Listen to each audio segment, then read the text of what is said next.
It was supposed to be an ordinary afternoon in Riverview, but a single moment of prejudice turned everything upside down. The woman turned, her hands dropping. The sun hung low over Riverview, casting golden hues on the bustling streets. It was the kind of day that made the town's charm undeniable. Children laughing near the park, shopkeepers greeting customers, and cars weaving through narrow lanes lined with cafes and boutiques. But beneath the surface, Riverview carried an undercurrent of tension, a tension that had been growing for years, unspoken but undeniable. Claire Bennett stepped out of a small boutique, her heels clicking softly on the pavement. She adjusted the strap of her handbag and balanced a few shopping bags in her hand. To anyone watching, she was just another shopper enjoying the afternoon, and that's exactly how Claire preferred it. Drifting westward, looking along with a human face, she couldn't have lived farther from home, too. Ah, when, yeah. As the wife of Governor James Bennett, she could have easily commanded attention. Her life could have been one of gala dinners and flashing cameras.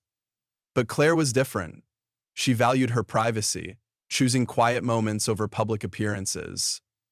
Dressed simply in a soft beige coat and navy slacks, her elegance was understated but undeniable. She took a breath, savoring the crisp autumn air. It was a small moment of peace in an otherwise busy day. Her plan was simple: finish errands, pick up a coffee, and head home. But Riverview had other plans. As Claire walked toward her car, parked just a few steps away, she noticed a man standing near the curb. He was tall, broad-shouldered, and wore a dark police uniform. His face was sharp, lined with years of authority, and a hint of something harder. Mistrust, perhaps. There was nothing about the man to make her feel. Officer Miller had been on the force for over 2 decades. Known for his rigid demeanor, he had a reputation that preceded him. Some praised him as firm and efficient. Others whispered about his prejudices and the way he seemed to target certain people. Miller's eyes narrowed as he watched Claire. Something about her presence unsettled him, though he couldn't quite place it. Maybe it was her confidence, the way she moved through the streets with a quiet assurance. Or maybe it was something else entirely, something buried deep in his biases. He stepped forward, his boots heavy on the pavement. "Excuse me, ma'am," he called out, his tone sharp and commanding. Claire paused mid-step, turning to face him. Her brow furrowed slightly, but her voice was calm. "Yes, officer? Is something wrong?" "You hit?" Miller didn't answer immediately. His gaze flicked over her, assessing, judging. "We've had reports of suspicious activity in the area," he said finally. Claire blinked, confusion washing over her features. "Suspicious activity?" she repeated. "I'm not sure I understand." Her words didn't seem to matter. Miller's posture stiffened, his hand resting near his belt. "I need to ask you a few questions," he said, his voice devoid of warmth. He learned where the air around them shifted. Pedestrians slowed their steps, their eyes darting toward the scene before quickly looking away. No one wanted to get involved. The lively chatter of the street seemed to quiet, replaced by an uneasy tension. "Physician, all of you, and the docs," looked at each other. Claire's grip on her shopping bags tightened. She could feel the weight of his gaze, the unspoken accusations behind it. "I've just been shopping," she said, keeping her tone steady. "Is there something specific you're concerned about?" Miller's jaw tightened. He stepped closer, his shadow falling over her. "You match the description of someone we're looking for," he said flatly. Her heart quickened. "What description?" she asked, her voice still calm but firmer now. "Don't make this harder than it needs to be," Miller snapped. The warmth of the autumn day felt distant now, replaced by a chill that settled deep in Claire's chest. She glanced around, hoping to catch the eye of someone, anyone, who might help. But the few people nearby hurried past, their gazes fixed on the ground. Officer, I assure you, I've done nothing wrong, Claire said, her voice steady but laced with unease. But then she laughed again, despite the situation. Miller didn't budge. His stance was firm, his expression unyielding. To him, she wasn't just a shopper, she was a suspect. And in that moment, Claire realized something. Claire says, in that moment, Claire realized something. This wasn't about what she had done, it was about who she was. Or, rather, who he thought she was. Ma'am, I said stop. Officer Miller's voice sliced through the afternoon buzz. The firmness in his tone left no room for ambiguity. Claire froze mid-step, her grip tightening on the shopping bags in her hand. She turned to face him, confusion etched across her features. I'm sorry, officer. Is there a problem? Miller's eyes narrowed, his hand hovering near his belt. We've had reports of a robbery nearby. You match the description. Claire blinked, the words taking a moment to register. A robbery? She adjusted the strap of her handbag, her brows knitting together. I think there's been a mistake. I just left the boutique, she said, her voice calm but firm. Miller's stance stiffened. Mistake or not, I need to ask you some questions. The air between them felt charged, crackling with unspoken tension. Claire could feel the weight of his gaze, dissecting her appearance, searching for something that wasn't there. I'm happy to answer your questions, Claire said evenly, but can I ask what description I supposedly match? Miller's lips pressed into a thin line. He didn't answer her question. Instead, he took a step closer, his boots heavy against the pavement. Where were you 15 minutes ago? He demanded. Claire's heart began to race, but she kept her tone steady. I was in the boutique down the street, she said, nodding toward the storefront she had just left. I've been shopping all afternoon. Her answer didn't seem to satisfy him. If anything, it made him more impatient. You know, Miller said, his voice hardening, people like you have a habit of playing innocent. The words hit her like a slap. Her jaw tightened, but she didn't let her composure slip. Excuse me? She asked, her voice sharp with disbelief. You heard me, Miller said, his eyes narrowing further. Now, are you going to cooperate, or are you going to make this harder than it needs to be? The street around them seemed to slow. Pedestrians glanced their way, but quickly looked away, their strides quickening. No one wanted to get involved. The distant hum of cars and faint chatter of nearby shops faded, leaving the tension between Claire and Miller almost deafening. Officer, I don't understand why you're treating me like this, Claire said, her voice still calm but laced with unease. I've done nothing wrong. Miller's patience snapped. His tone turned icy. That's enough. Turn around. What? Claire asked, her voice barely above a whisper. Claire? Turn around, he repeated, his hand reaching for the cuffs on his belt. You're under suspicion of involvement in a robbery. Don't make me repeat myself. Claire took a small step back, her shopping bag slipping from her hand onto the pavement. This is ridiculous, she said, her voice rising slightly. I haven't done anything. Turn around now, Miller barked, cutting her off. The sharpness in his voice sent a chill down her spine. She could feel the stares of onlookers boring into her, but no one moved to intervene. Slowly, reluctantly, Claire turned. She felt the cold metal of the cuffs snap around her wrists, the sound echoing louder than the murmurs of the growing crowd. Officer, this is a mistake, Claire said, her voice trembling, but steady. If you'd just let me... Miller didn't let her finish. Save it, he said curtly. You can explain yourself at the station. The humiliation hit her in waves. She was standing in the middle of a public street, hands cuffed behind her back, surrounded by strangers who whispered but stayed silent. The weight of the situation settled in her chest, a mix of anger, fear, and disbelief.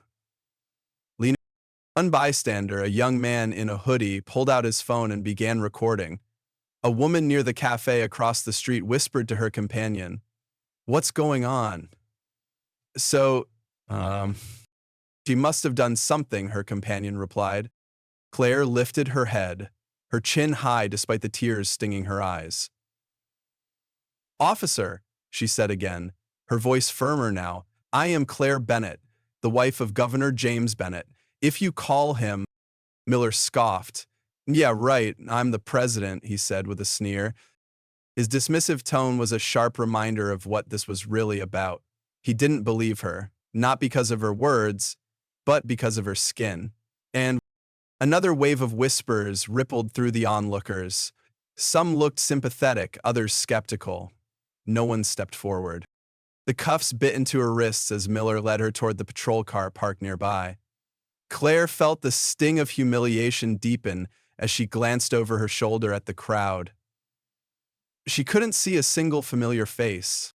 As the car door opened and she was guided inside, Claire took a shaky breath. This wasn't over. She wasn't powerless. Under the patron gaze, she saw a sharp-looking man with a bloodied handkerchief. She looked Miller square in the eye. "You're making a mistake," she said quietly. "And we'll see about that," Miller replied, slamming the car doors shut. Claire sat in the back of the police car, the cuffs tight around her wrists. The cold metal dug into her skin, a stinging reminder of the humiliation she'd just endured. The car's interior smelled faintly of sweat and old vinyl, adding to the suffocating weight pressing on her chest. She glanced out the window at the gathering crowd, their faces a mix of curiosity and discomfort. "Officer," she said, her voice steady despite the storm raging inside her, "I need to make a phone call." Miller sat in the driver's seat, his demeanor smug and dismissive. He didn't even turn around. "And who exactly are you calling, ma'am?" he asked, his tone dripping with mockery.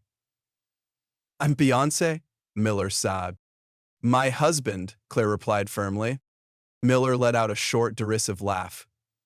"Let me guess, he's some big-shot lawyer or something, right?" "No," Claire said, meeting his gaze in the rearview mirror. "He's Governor James Bennett." The car went silent for a beat, but Miller's expression quickly shifted to one of disbelief. He chuckled, shaking his head. "Governor Bennett? That's rich," he said. "Sure, lady, and I'm the chief of police." Claire didn't respond to his taunt. Instead, she straightened her back, her resolve hardening.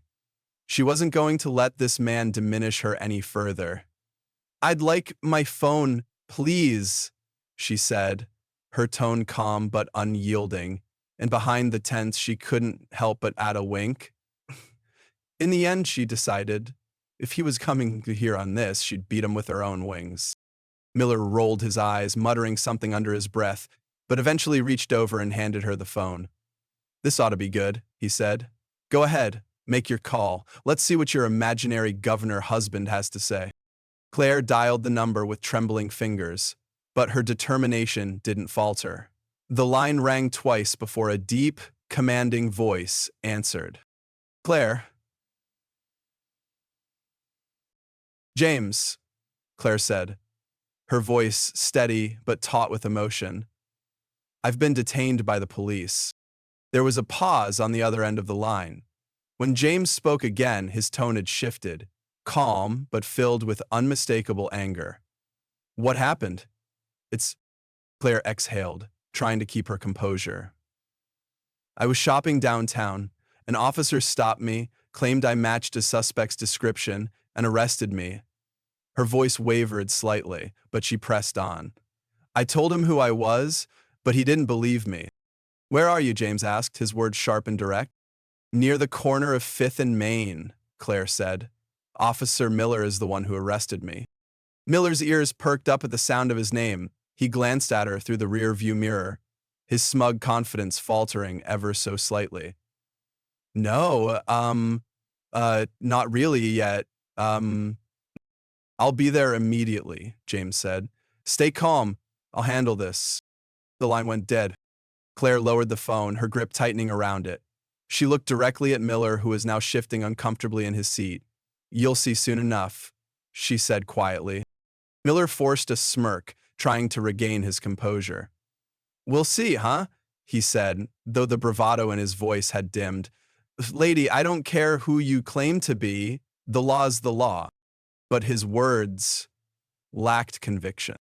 As the minutes ticked by, the air in the car grew heavier. Miller tapped his fingers against the steering wheel, his confidence slowly unraveling.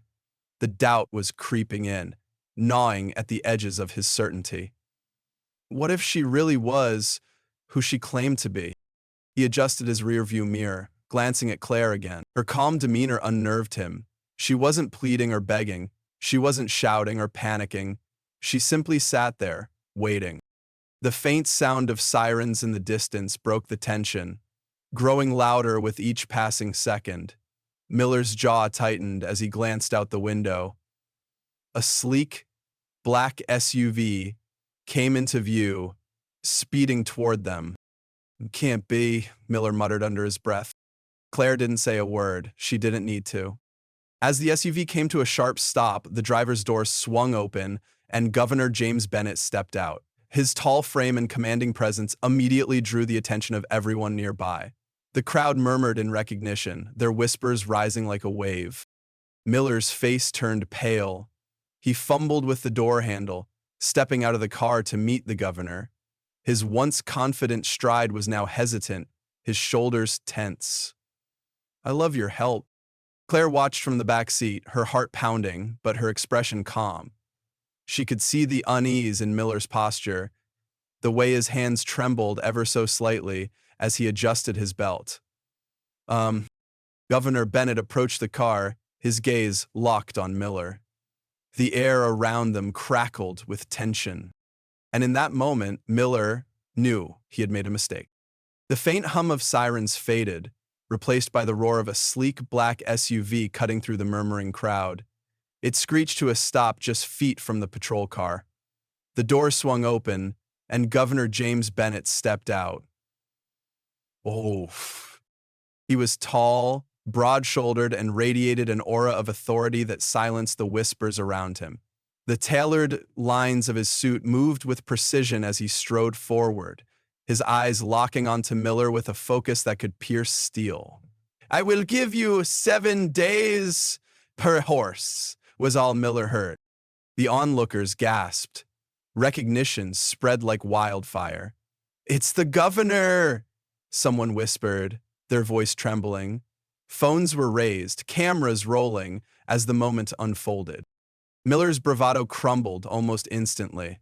His smug smirk from earlier was gone, replaced by a pale, tight-lipped expression. He adjusted his belt nervously, glancing toward the patrol car, as if hoping it might swallow him whole.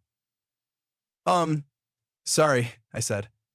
"I'm trying not to, call you a walking decade." "Officer Miller," Governor Bennett said, his tone icy. The words hung in the air, sharp and deliberate. Miller took a hesitant step forward, his hand brushing against his holstered radio. "Governor, I didn't realize." "Clearly," Bennett cut him off, his voice calm but laced with cold fury. "Explain to me why my wife is sitting in the back of your car in handcuffs." The crowd shifted uneasily. The tension was palpable, a living thing pressing down on everyone present. Miller stammered, searching for the words. "Sir, there were reports of suspicious activity." She matched the description. "Suspicious activity," Bennett repeated, his tone dripping with disbelief. "And what exactly was so suspicious about her? Shopping? Walking to her car?"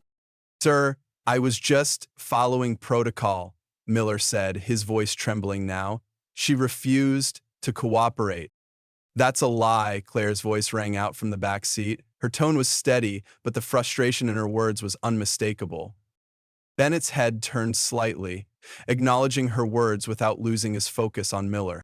"He didn't refuse," Bennett said, stepping closer to Miller. His imposing frame made the officer visibly shrink. She told you who she was. She explained herself, and you still chose to humiliate her in public. Why? Miller swallowed hard, his gaze darting toward the gathering crowd. The cameras, the murmurs. He was trapped and he knew it. It wasn't personal, sir, Miller muttered weakly. I was doing my job. Bennett's eyes narrowed. Your job? He repeated, his voice rising slightly. Your job is to protect and serve, not to harass and humiliate innocent people.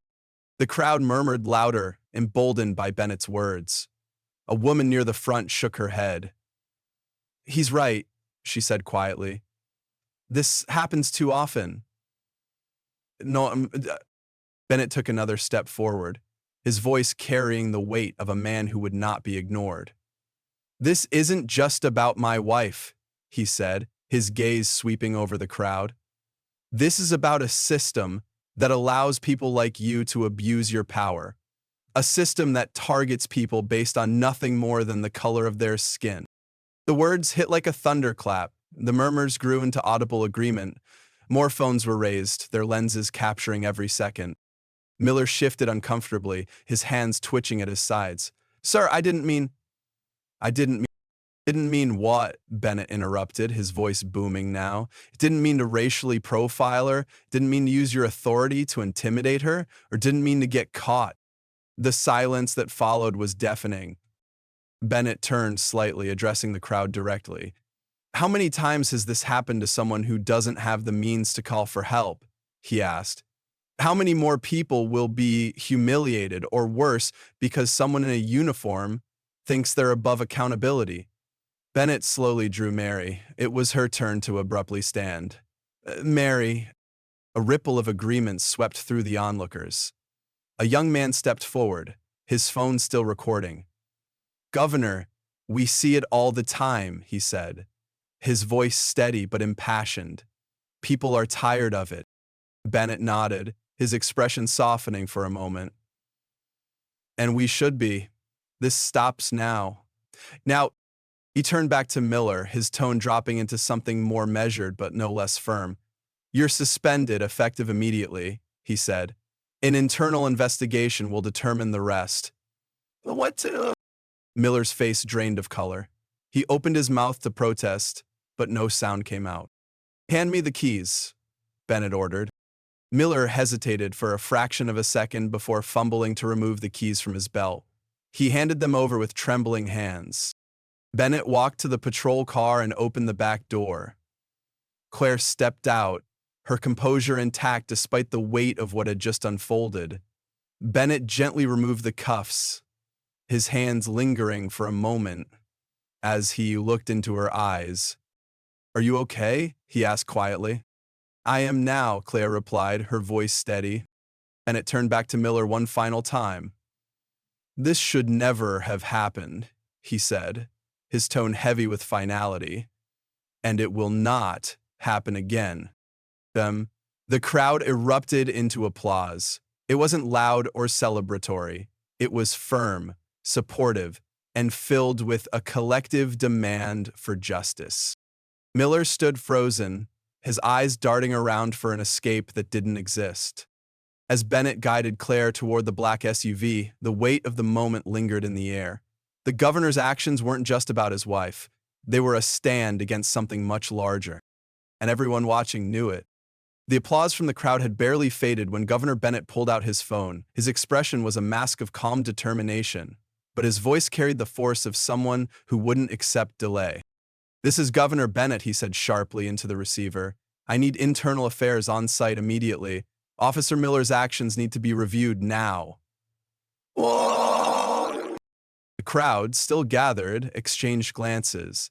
Tension hung in the air as people whispered among themselves, their eyes darting between Miller and the governor. Phones continued to record, ensuring every detail of the unfolding drama was documented. Claire stood beside her husband, her chin held high. The tightness in her chest began to ease, but the weight of what had happened remained. Her wrists still bore faint red marks from the handcuffs, a stark reminder of the humiliation she'd endured. Within minutes, a sleek, unmarked car pulled up to the curb. The door opened, and a man in a crisp gray suit stepped out. He moved with precision, his sharp gaze sweeping over the scene as he approached Bennett.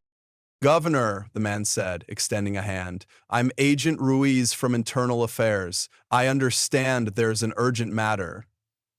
"Huh?" "There is," Bennett replied, his tone clipped. "This officer," he pointed at Miller, "just detained my wife without cause. His actions were not only unprofessional, they were rooted in prejudice." Miller grimaced and sighed, still holding his shoulders up. Um, um, Agent Ruiz nodded, his expression unreadable. He turned to Miller, who stood frozen a few steps away.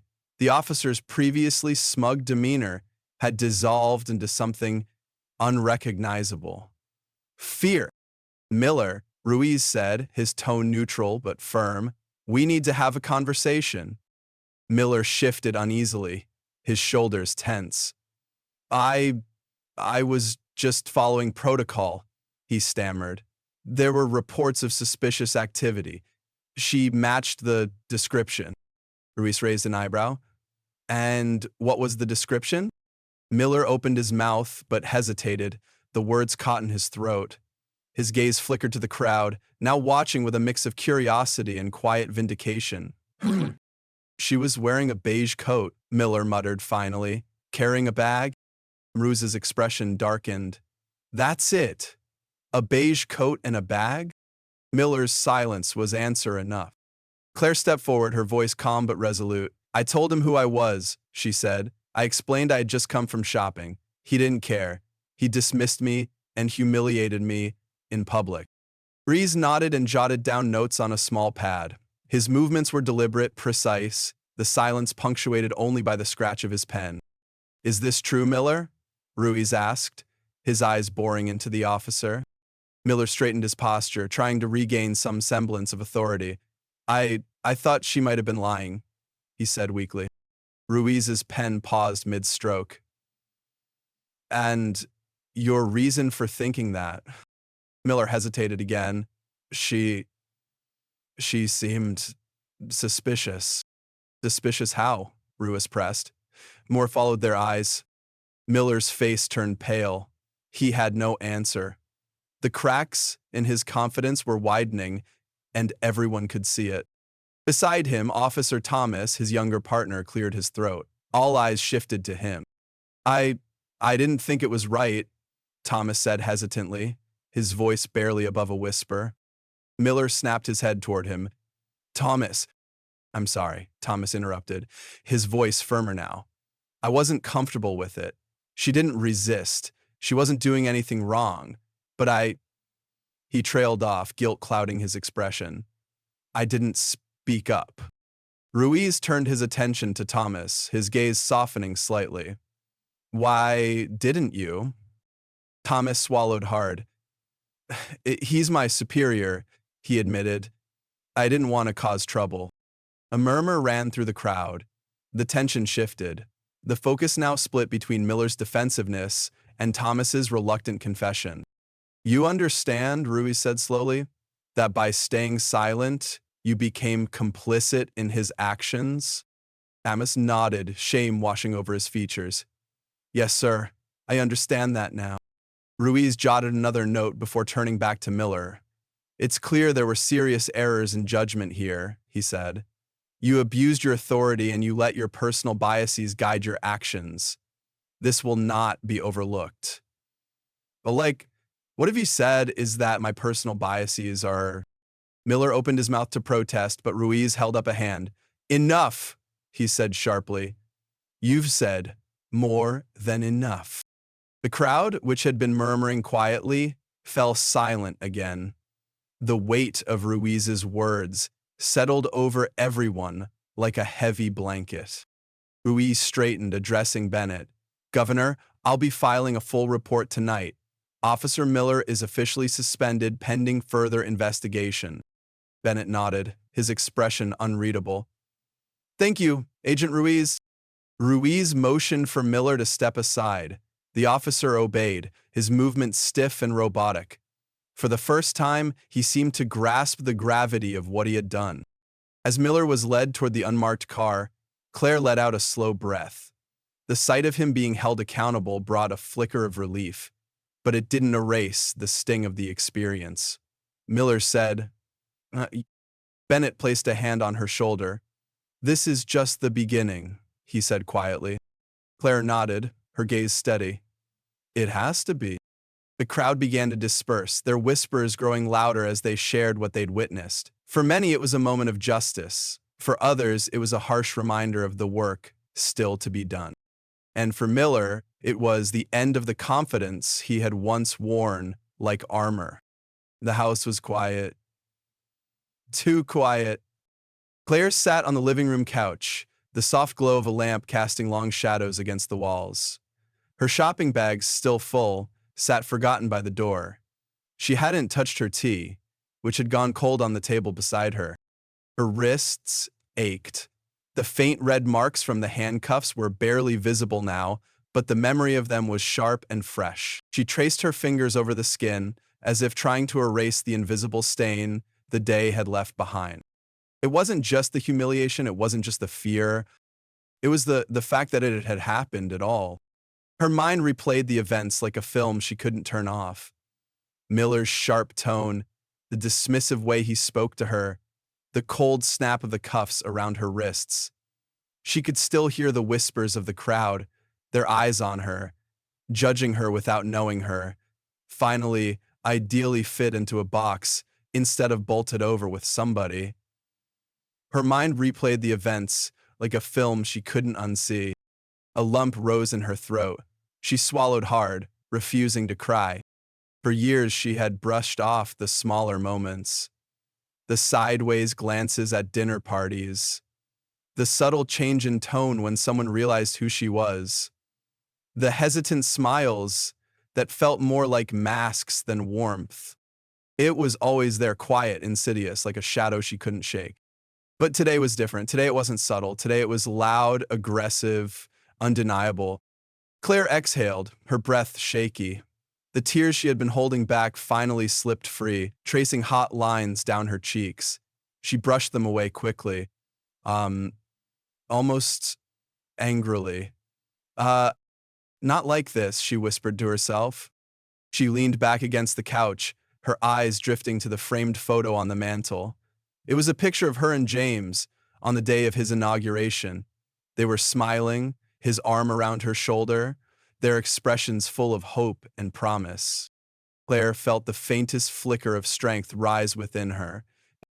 She thought about James's reaction at the scene earlier, the way he had stood tall, unwavering, demanding accountability, not just for her, but for everyone who had ever faced what she did, and the way the crowd had responded.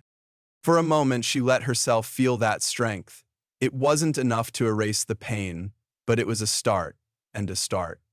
Green and not blue. James's footsteps echoed down the hall. He stepped into the room, his tie loosened, his face drawn with exhaustion, but his eyes softened when they met hers. "Hey," he said gently, sitting beside her. "How are you holding up?" Claire hesitated, then shook her head. "I don't know," she admitted. "I keep thinking about what happened, about how powerless I felt, and I keep asking myself, how many others have felt that same way? And really, isn't that why people should care about kids like me?" said she, seeming to answer herself as she examined it, but in her heart, she knew the answer. James reached for her hand, holding it firmly. "Too many," he said quietly. Claire looked down at their intertwined fingers, her thoughts swirling. "I've always known it was there," she said. "The prejudice, the bias.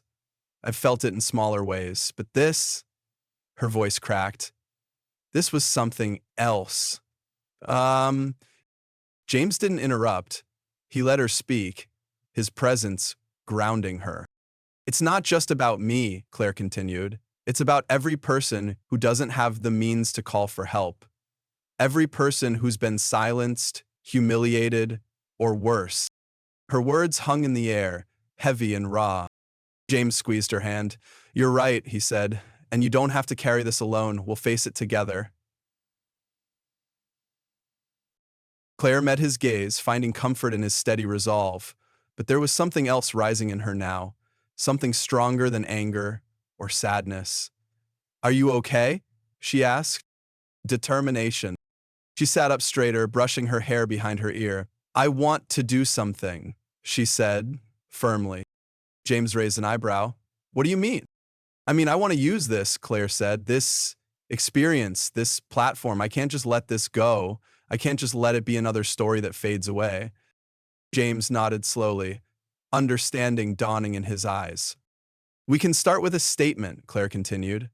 "A public acknowledgement of what happened, not just to hold them accountable, but to shine a light on the bigger issue." James leaned back, a faint smile tugging at the corner of his lips. "You really are amazing. You know that?" Claire rolled her eyes, a small laugh escaping her despite the weight of the moment. "Flattery won't get you out of washing the dishes," she teased lightly. But the smile faded as her thoughts returned to the day. "This can't keep happening," she said softly. "Not to anyone. We have to do better." James nodded. "And we will." They sat in silence for a moment, the weight of the day still pressing on them, but not as suffocating as before. For the first time since it all began, Claire felt a sense of purpose cut through the haze of her emotions. The pain of prejudice was real, and it was heavy. But she wasn't powerless. She would take that pain and turn it into something that mattered. And she wouldn't stop until the shadow of bias no longer darkened the streets of their town, or any town. But DragCon is basically being used today, not for fitness, not for training, but for ballot. The next morning, the quiet streets of Riverview were anything but ordinary. Videos of the previous day's incident had spread like wildfire. The grainy footage, recorded by several bystanders, showed every detail: the tense exchange, the snap of the cuffs around Claire's wrists, and Governor Bennett's sharp confrontation with Officer Miller.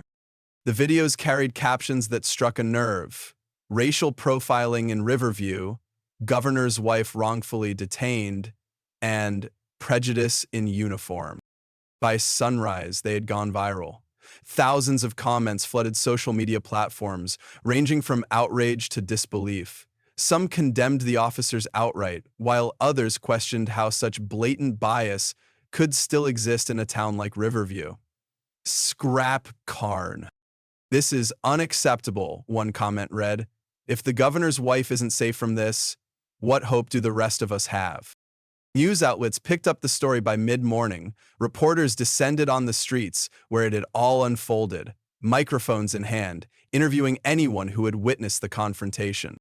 "Riverview is no stranger to these issues," one anchor said during a live broadcast, "but this incident brings systemic problems within law enforcement into sharp focus.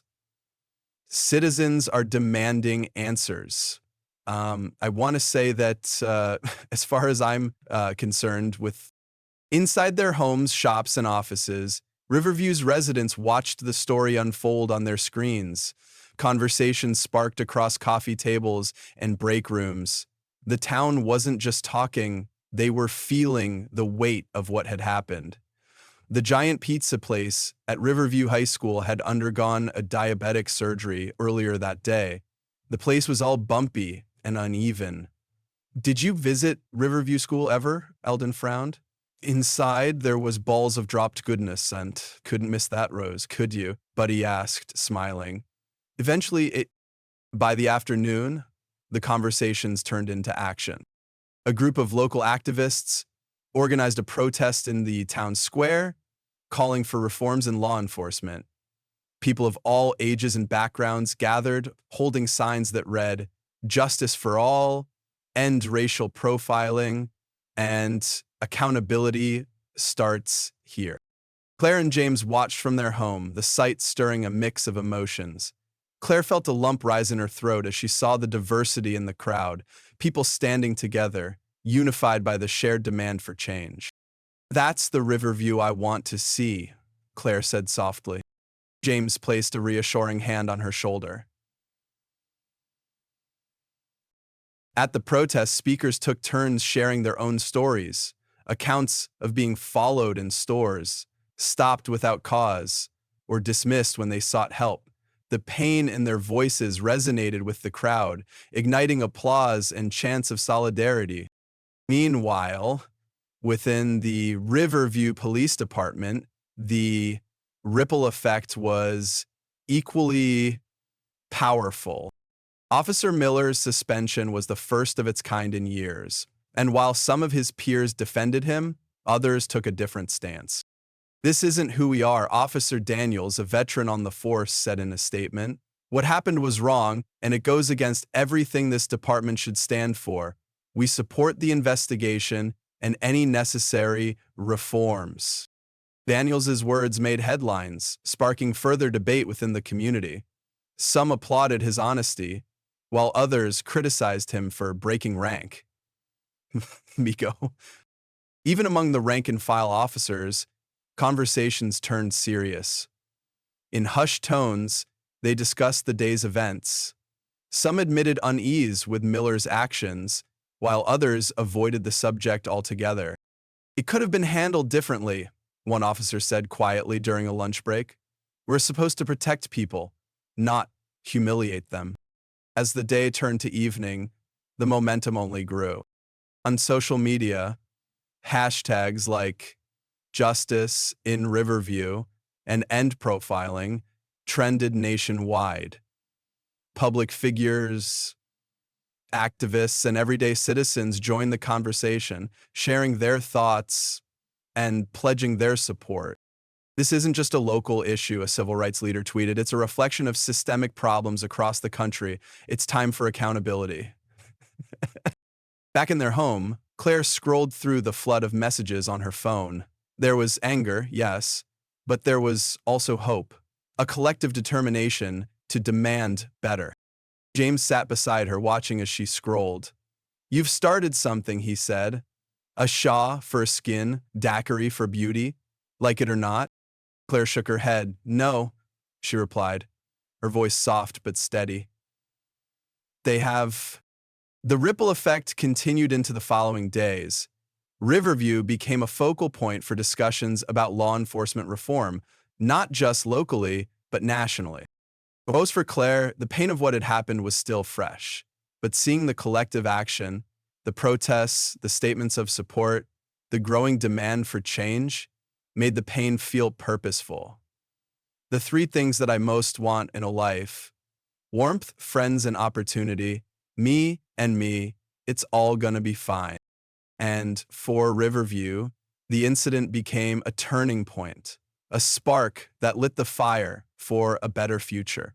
For Riverview, optical activities from play and dance programming went from being illegal to gear. As Claire stood by the window, the evening light cast a warm glow across the room. She watched the town square in the distance where, just days ago, a protest for justice had transformed into a gathering of hope.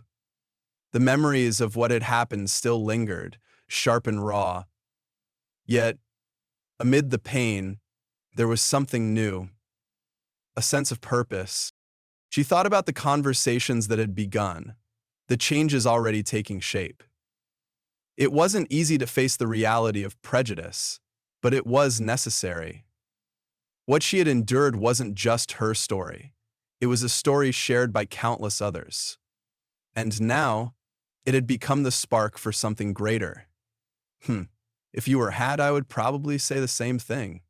Still reliant, just for wisdom, just for hope.